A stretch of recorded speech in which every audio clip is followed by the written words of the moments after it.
Saludo para todos los salvadoreños y salvadoreñas que viven en los Estados Unidos, Canadá, Europa, Australia, Nueva Zelanda. Para todos un abrazo. Y para los y las salvadoreñas y de otras nacionalidades que nos miran aquí en nuestro país. Un saludo especial al pueblo de Honduras, al que queremos mucho, y a todos los pueblos centroamericanos. Nos alegra mucho que Morena Murillo haya recuperado su salud. Le deseamos a la Morena una cuidadosa restauración de su salud. Un abrazo.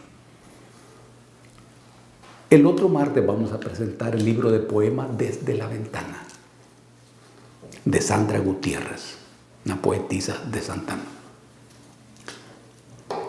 Respaldamos la lucha heroica del pueblo colombiano, que en las calles, en las ciudades de Colombia expresa su rechazo a la política sangrienta y neoliberal del gobierno de Duque. Este gobierno ha respondido con metralla, con balas al justo reclamo del pueblo. La Unión Europea no ha dicho nada. El gobierno de los Estados Unidos tampoco ha dicho nada ante la matanza. La OEA no sabemos que ha dicho algo. Este es un momento en donde la necesaria reacción de la comunidad internacional se necesita. Ese pueblo heroico de Colombia requiere apoyo. Este día vamos a hablar de un acontecimiento histórico en donde se jugó el destino de la humanidad, de la gran victoria del 9 de mayo de 1945. Cuando las tropas de la Unión Soviética tomaron Berlín. Aquí se jugó, como lo he dicho,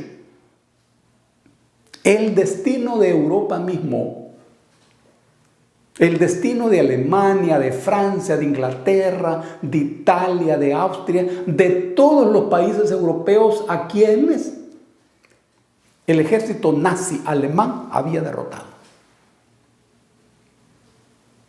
Hitler toma el poder en los años 30. Hitler pertenecía a unas capas medias que pesaban la ofensa por el Tratado de Versalles. Este tratado es el que se le impuso a Alemania después de la derrota alemana de la Primera Guerra Mundial. Francia, Inglaterra, Estados Unidos humillaron a Alemania. Y todo esto fue usado por Adolfo Hitler en un discurso nacionalista para unir al pueblo alemán en torno a una revancha histórica, con el ingrediente de la política antijudía. Esta política antijudía era parte del feroz anticomunismo que animaba y movía todas las fibras del Partido Nacional Socialista Alemán. La víctima, en lo que se refiere a Alemania, fue el pueblo alemán. Incluso el pueblo que apoyó masivamente la política de Adolfo Hitler. Porque Hitler planteó las reivindicaciones nacionalistas que el pueblo tenía a flor de piel. La posición frente a los judíos también formaba parte de su esencia ideológica. Los judíos propietarios de gran capital. La gran burguesía alemana respaldó a Hitler. Porque en el desarrollo de la guerra, ese sector capitalista ganaba en la construcción, en la producción y venta de armas al Estado alemán. Además, era una burguesía que desde un principio, siendo ferozmente anticomunista, sabía de las inmensas riquezas que estaban en el territorio de la Unión Soviética. Pero fue el pueblo alemán la víctima. Enfatizo esto, porque en el mundo de hoy se dice que la víctima de la política fascista alemana fueron los judíos. Y se olvida el pueblo alemán. Como si esos judíos no fueran alemanes. Y cuando uno mira hoy la política del Estado de Israel, es parecida a la política hitleriana. Lo que el Estado de Israel hace con el pueblo palestino es igual o superior a lo que Hitler y su gente hizo en Alemania. Mira cómo es la historia. Hitler derrotó a Francia en poco más de un mes y tomó París. Ocupó Bélgica, ocupó Holanda en la guerra rápida.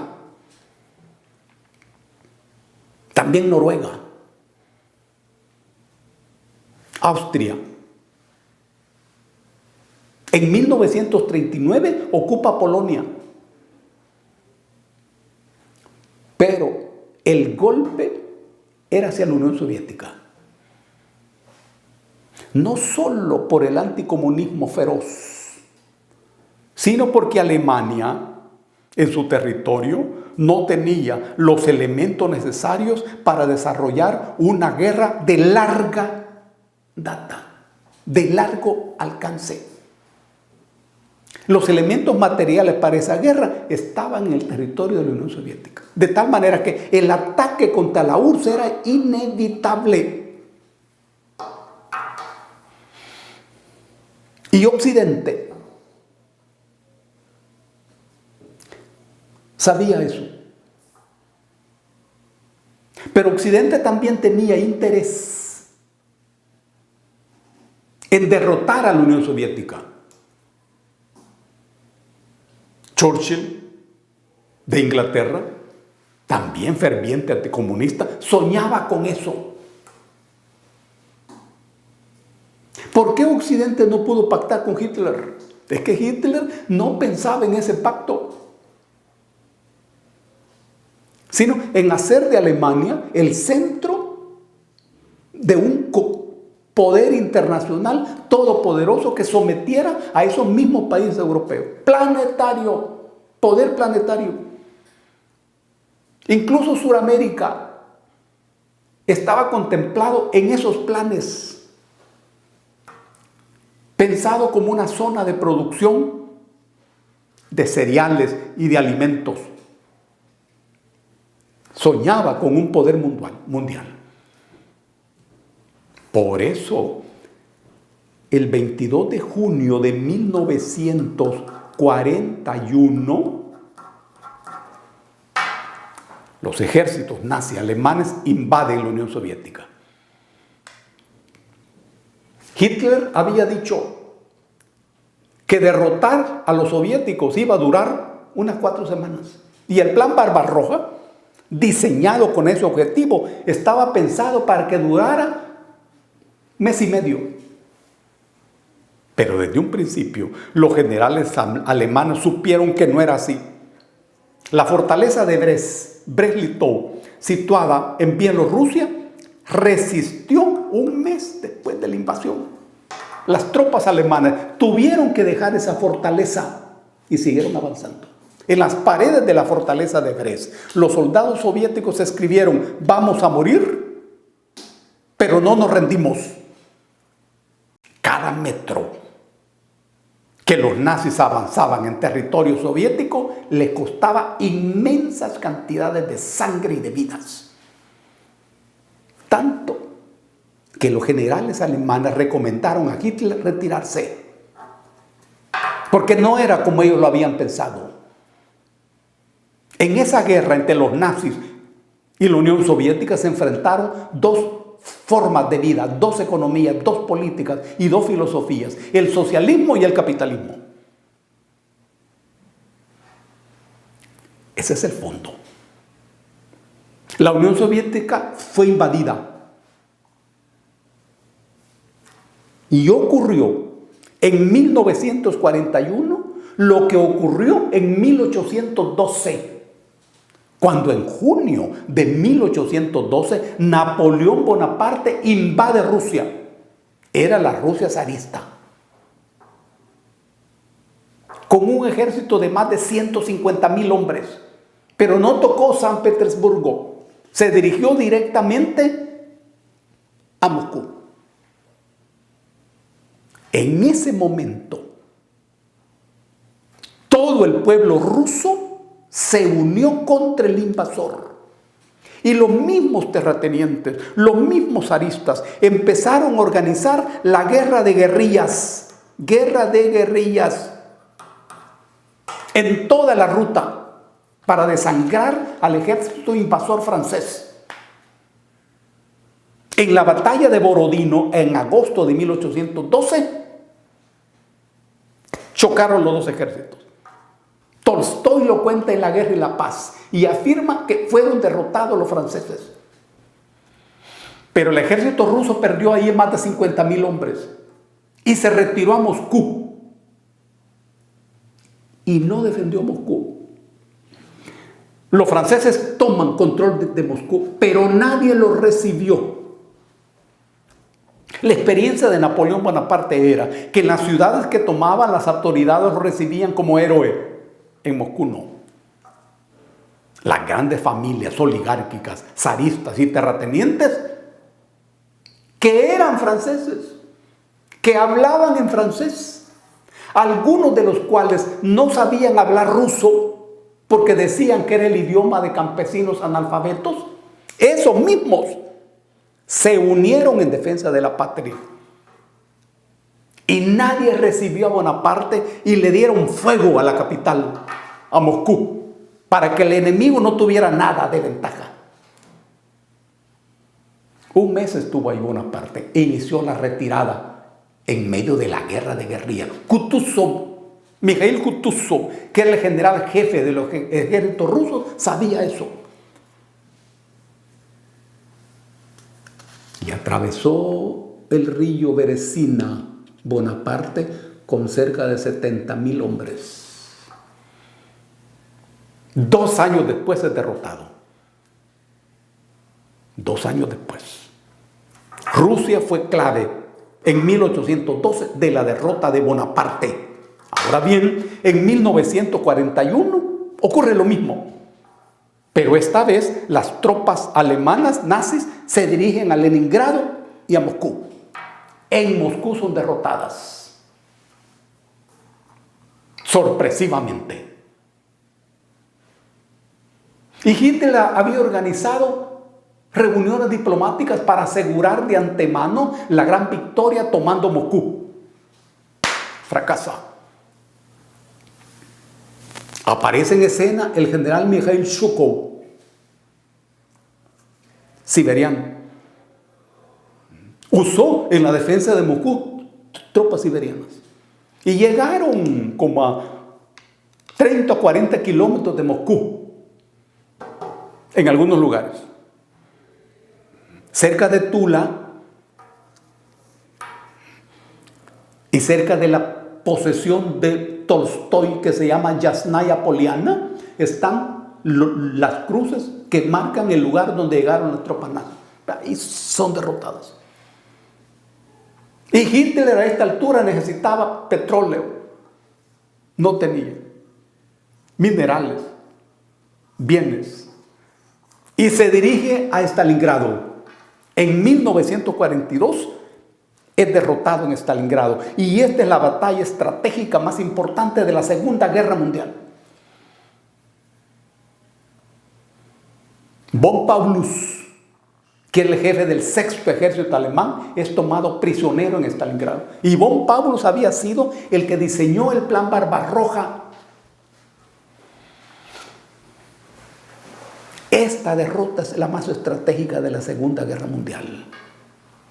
Ya en 1943 se desarrolla la batalla de los Arcos de Kursk, que es la batalla de tanques más grande de la historia. De nuevo el ejército alemán es derrotado.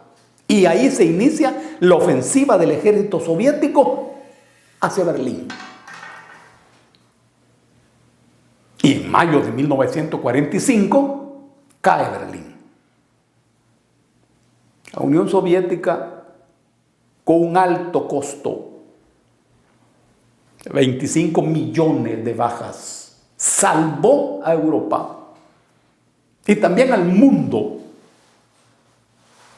de esta dictadura nazi. Fue la sangre del pueblo soviético, la determinación, la cohesión de ese pueblo, la determinación de derrotar a ese invasor feroz, el que determinó esta victoria. Es cierto que los aliados, en una alianza contra los nazis, contribuyeron. ¿Cómo no? Pero cuando Estados Unidos organiza la invasión de Normandía, eso fue en 1944. Ya prácticamente los nazis estaban derrotados. No fue por eso una batalla determinante ni estratégica. Estaban derrotados en el oriente. Es importante. ¿Cómo no? Y todo lo que se hizo en contra del ejército nazi fue importante. ¿Cómo no? Pero lo estratégico y lo determinante se escribió en el oriente. Fue el pueblo soviético y fue el ejército soviético. Por eso rendimos homenaje a ese pueblo heroico que salvó a Europa y salvó al mundo. En ese momento se desarrolla en todo el mundo una ola de democratización. Eso llegó hasta nuestro país.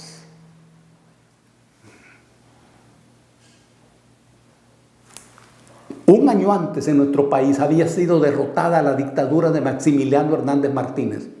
Es en ese mismo escenario, abril y mayo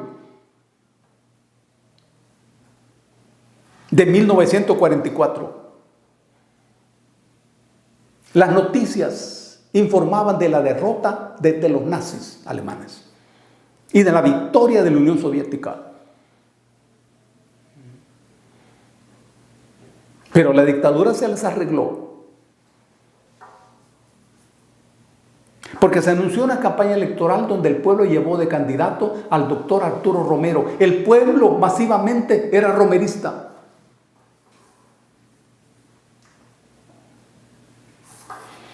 Y en octubre de 1944, Osmín Aguirre Salinas da un golpe de Estado para impedir la victoria electoral del doctor Arturo Romero.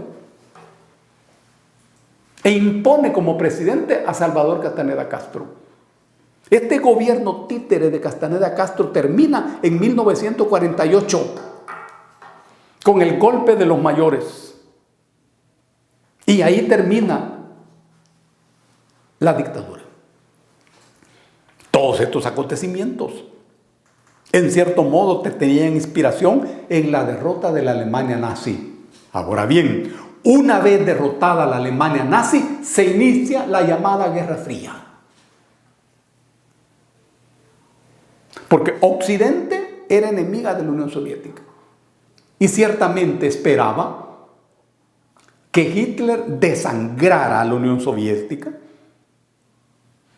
que quedara tan debilitada y que Alemania también quedara tan debilitados, de tal manera que Occidente tomara el control de la situación. Pero no esperaban lo que ocurrió. A partir de la derrota alemana se formó en Europa una franja llamada democracia popular. Y Polonia, Hungría, Checoslovaquia, Rumanía, Bulgaria levantaron gobiernos populares, aliados de la Unión Soviética. Y una parte de Alemania, la parte oriental de Alemania, fue la base para la construcción de la República Democrática Alemana, la RDA.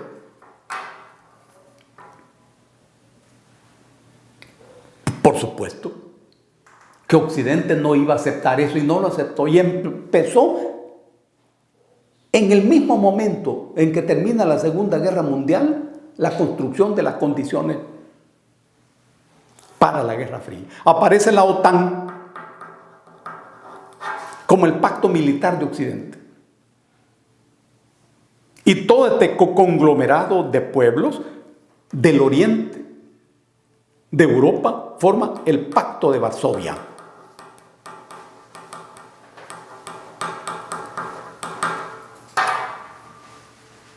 La Guerra Fría enfrentó al capitalismo con el socialismo.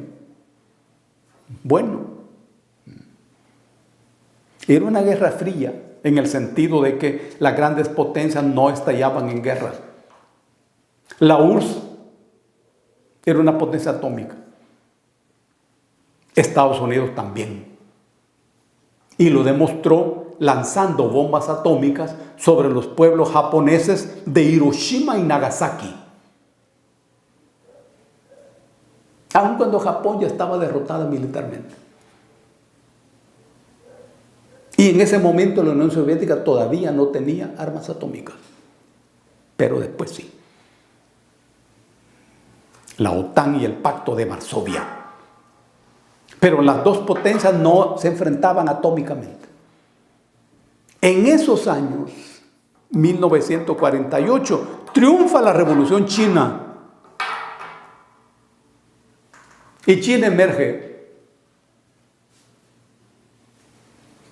Estados Unidos, que apoyaba a Chiang Kai-shek, al ser derrotado Chiang Kai-shek por el ejército de Mao Zedong, busca refugio en la isla de Formosa. Formosa es un nombre portugués que quiere decir isla hermosa. Formosa es hermosa. Y le cambia el nombre. Pasa a llamarse Taiwán. Territorio chino. Los gringos construyeron ahí otro país frente a China. China creció, se desarrolló. En 1960 los Estados Unidos, mediante Richard Nixon, visitan China. El sueño era hacer de China un poderoso mercado para la industria estadounidense. China abrió su economía, China abrió sus mercados.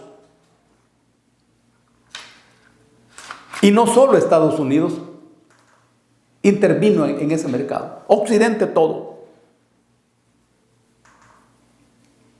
Era un mercado de más de 1.000 millones de personas. Pero China pidió intercambio tecnológico y China pasó a desarrollar con las reglas del capitalismo, pero no con el juego del capitalismo, una sociedad altamente desarrollada. El diseño era explotar el poderoso mercado chino. El diseño no era de parte de Occidente hacer de China un país industrializado y poderoso. No, un mercado. Pero China supo usar eso y se convirtió en lo que es hoy. Una economía que en pocos años va a sustituir a la economía estadounidense como primera economía planetaria. Bueno, hoy China está en nuestro país, ayudando al proceso político y económico de nuestro país, con mucha voluntad y con mucha capacidad. Con mucha capacidad. Las trompetas de victoria que anunciaron la visita de Nixon fracasaron. La Unión Soviética se derrumba en los años 90. Y de nuevo Occidente y Estados Unidos hacen sonar trompetas de victoria. Pensaban convertir de nuevo a la Unión Soviética en su mercado. Y pensaban utilizar todas las riquezas de esos 17 millones de kilómetros cuadrados que constituye el territorio ruso en una extracción de todas las riquezas. Pero se equivocaron, de nuevo se equivocaron. Y del derrumbe de la Unión Soviética, luego de un periodo de entrega de las riquezas rusas, eso es lo que hizo Boris Yeltsin. Pero no solo él. Pero de esas ruinas de la Unión Soviética emerge Rusia, con todo su poderío y todo su poder tecnológico y militar. Hoy Rusia es vigorosa, reconstruida, y acaba de celebrar en la Plaza Roja de Moscú, frente al Kremlin, el 76 aniversario de esa victoria sobre el ejército nazi, recordando la entrega y la sangre derramada por el pueblo soviético. Es decir, que las cuentas alegres de Occidente no se han cumplido y no se han justificado.